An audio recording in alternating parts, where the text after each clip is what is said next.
जो गिरकर संभल जाता है वो अक्सर ज़िंदगी को समझ जाता है। इन्हीं पंक्तियों के साथ मैं चंचल मकवाना पवार आप सभी का स्वागत करती हूँ टॉप 10 MCQ में। दोस्तों आज 11 जून 2020 है और हैशटैग 19वीं क्लास है। दोस्तों आप अगर चैनल पर नए हैं तो चैनल को सब्सक्राइब कर लीजिए, साथ ही टेलीग्राम ऐप पर भी आप PDF ले सकते हैं। पहला सवाल है मेरा आपसे, राष्ट्रपति रामनाथ कोविंद ने जम्मू कश्मीर और लद्दाख प्रदेश के संयुक्त हाई कोर्ट के जज के रूप में किसे नियुक्त किया है?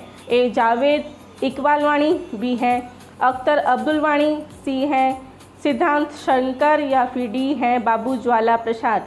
तो दोस्तों इसका जवाब होगा जावेद इकबाल वाणी। जाने माने अधिवक्ता जावेद इकबाल वाणी को मंगलवार को जम्मू कश्मीर उच्च न्यायालय का न्यायाधीश नियुक्त किया गया। करीब 60 साल के अंतराल के बाद कश्मीर के किसी वकील को जम्मू कश्मीर उच्च न्यायालय की न्यायाधीश के रूप में नियुक्त किया गया है। इससे पहले जस्टिस अली मोहम्मद मागरे वर्ष 2019 में उच्च न्यायालय के न्यायाधीश के रूप में नियुक्त आखिरी कश्मीरी वकील थे। दूसरा सवाल दोस्तों, कर्मचारी भविष्य निधि ने लॉकडाउन के दौरान पिछले 2 महीनों में कितने करोड़ रुपए का भुगतान किया है? ए ऑप्शन है 21,540 करोड़ रुपए, बी है 11,540 करोड़ रुपए, सी है 10,040 करोड़ रुपए और डी है 31,540 करोड़ रुपए। तो दोस्तों इसका आंसर होगा बी 11,540 करोड़ रुपए। कर्मचारी भविष्य निधि संगठन ने लॉकडाउन के दौरान पिछले 2 महीनों में 36.02 लाख दावों के निपटान किए और अपने सदस्यों को 11,540 करोड़ रुपए वितरित किए। बयान में कहा गया कि कुल दावों में से 15.54 लाख दावे कोविड-19 संकट के राहत के लिए प्रधानमंत्री गरीब कल्याण योजना के तहत EPF से पैसा निकालने की दी गई अनुमति से संबंधित थे। इसके तहत 4,580 करोड़ रुपए वितरित किए गए। तीसरा सवाल है दोस्तों, केंद्र सरकार ने कोरोना संकट के कारण ड्राइविंग लाइसेंस, फिटनेस सर्टिफिकेट एवं परमिट की वैधता कब तक बढ़ाने का निर्णय लिया है? ए 15 अगस्त तक, बी है 25 जुलाई तक, सी है 30 सितंबर तक और डी है 10 अक्टूबर तक। याद का ऑप्शन है दोस्तों, इसमें आंसर सही होगा सी 30 सितंबर।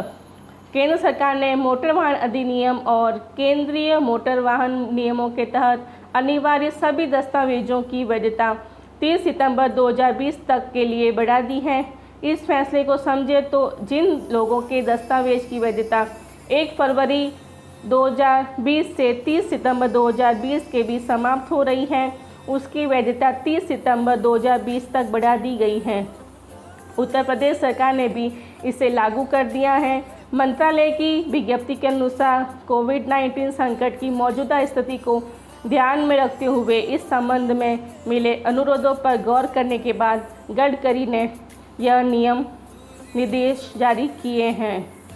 हाल ही में चौथा सवाल, हाल ही में किस पहले अरब देश ने अपना मंगल मिशन लॉन्च करने की घोषणा की है? ए संयुक्त अरब अमीरात, बी है ओमान, सी है कतर या डी है इराक। तो दोस्तों इसका आंसर होगा संयुक्त अरब अमीरात। संयुक्त अरब अमीरात ने 15 जुलाई को पहली बार मंगल ग्रह के लिए मिशन लॉन्च करने जा रहा है। ऐसा करने वाला UAE अरब देशों की दुनिया में पहला देश होगा। अगले 40 दिनों के अंदर संयुक्त अरब अमीरात अपना मंगल मिशन लॉन्च कर देगा। यह मिशन अगले साल फरवरी तक मंगल ग्रह की कक्षा में पहुंचेगा। पांचवा सवाल है दोस्तों, वैज्ञानिक एवं प्रौद्योगिकी अनुसंधान संस्थान CSIR की पालमपुर स्थित अनुसंधान इकाई IHBT ने हींग और केसर की खेती के लिए किस राज्य सरकार के साथ समझौता किया है? ए बिहार, बी है पंजाब, सी है हिमाचल प्रदेश और डी है उत्तर प्रदेश। दोस्तों इसका आंसर होगा हिमाचल प्रदेश।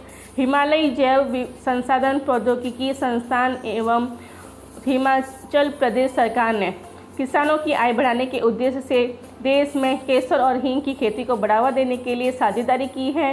यह साझेदारी हिमाचल प्रदेश के कृषि आय बढ़ाने, आजीविका में वृद्धि और ग्रामीण विकास के उद्देश्य को पूरा करने में मददगार साबित हो सकती है। छठा सवाल, हाल ही में किस राज्य सरकार द्वारा राज कौशल पोर्टल और ऑनलाइन श्रमिक रोजगार विनिमय की शुरुआत की गई है? ए गुजरात, बी झारखंड, सी है तमिलनाडु और डी है राजस्थान। तो दोस्तों इसका आंसर होगा राजस्थान। इस पोर्टल की सूचना और प्रौद्योगिकी विभाग, आईटी और राजस्थान कौशल और आजीविका विकास निगम RSLDC द्वारा विकसित किया गया है। राज कौशल पोर्टल का उद्देश्य प्रवासी श्रमिकों के लिए अवसरों की उपलब्धता में सुधार करके उद्योग और मजदूरों के बीच के फासले को कम करना है। इस पोर्टल का उद्देश्य उद्योगों द्वारा उन श्रमिकों की रोजगार की समस्या को दूर करना है जिन्हें रोजगार तो न मिल के कारण कई समस्याओं से जूझना पड़ रहा है। 7वां सवाल है, राष्ट्रीय कृषि और ग्रामीण विकास बैंक नाबार्ड ने असम ग्रामीण विकास बैंक को कितने करोड़ रुपए की विशेष चल निधि सुविधा देने की घोषणा की है? ए है 270 करोड़ रुपए, बी है 370 करोड़ रुपए, सी है 200 करोड़ रुपए और डी है 470 करोड़ रुपए। तो दोस्तों इसका आंसर होगा 270 करोड़ रुपए। कोरोना महामारी के दौरान किसानों की कृषि गतिविधियों को सहयोग करने के लिए 270 करोड़ रुपए की विशेष चल निधि सुविधा प्रदान की गई है। यह ऋण सुविधा किसानों को अपने फसल उत्पादन को बढ़ाने में सक्षम बनाएगी, जो इस कठिन समय में राज्य के कृषि ऋण के लिए एक वरदान साबित होगा। नाबार्ड 2020-21 कोविड-19 महामारी के दौरान सहकारी बैंकों, क्षेत्रीय ग्रामीण बैंकों और सूक्ष्म वित्त संस्थानों MFI को राष्ट्रव्यापी 25,000 करोड़ रुपए की तरलता सहायता प्रदान कर रहा है ताकि किसानों के लिए ऋण सुविधा जारी रखी जा सके। 8वां सवाल, केंद्र सरकार ने अगरबत्ती निर्माताओं द्वारा आयात किए जाने वाले बांस पर सीमा शुल्क को 10 से बढ़ाकर कितने प्रतिशत कर दिया है? ए 20%, बी 30%, सी है 25% और डी है 40%। दोस्तों इसका आंसर होगा 25%। केंद्रीय अप्रत्यक्ष कर और सीमा शुल्क बोर्ड CBIC ने एक ट्वीट में कहा कि अगरबत्ती विनिर्माताओं द्वारा आयात किए जाने वाले बांस पर आयात शुल्क तत्काल प्रभाव से 10% से बढ़ाकर 25% कर दिया गया है। इसका मकसद आत्मनिर्भर भारत बनाने के लिए उन्हें घरेलू बांस का उपयोग करने के लिए प्रोत्साहित करना है। अब बांस के सभी तरह के आयातकों को 25% सीमा शुल्क देना होगा। 9वां सवाल है दोस्तों, कोल इंडिया लिमिटेड की सहायक कंपनी वेस्टर्न कोलफील्ड्स लिमिटेड ने हाल ही में महाराष्ट्र और किस राज्य में 3 नई कोयला खदानों की शुरुआत की है? ए झारखंड, बी है कर्नाटक, सी है राजस्थान और डी है मध्य प्रदेश। तो दोस्तों इसका आंसर है मध्य प्रदेश।